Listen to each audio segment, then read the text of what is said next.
బుగ్గమ్మ పైడి బొమ్మ తేనె నవ్వుల జాబిలమ్మ లేని సాకులు చెప్పకమ్మ పట్టుబోణి కట్టవమ్మ నాన్నయదపై నిన్నటిదాకా అల్లరి ఆటలు ఆడినా చిన్నారి తల్లి లేత భుజములు నేడు చీరలు మోయునా చెల్లో తురిమిన మంచి సంపంగులు మెళ్ళో మిలమిల మెరిసే హారములు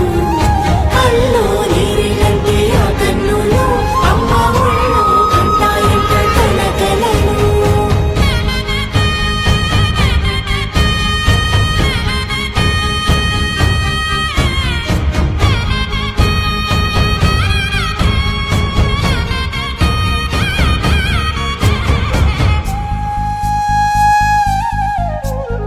సొంపుగా గోరింట పండిన రెండు చేతులకు కోమలి రెండు చేతులకు ముత్తుల మోముకు ముద్దలుగా పశుపతి సువాసినులు కుంకుమలెత్తిను హాసినులు చెల్లో తురిమిన మంచి సంపంగులు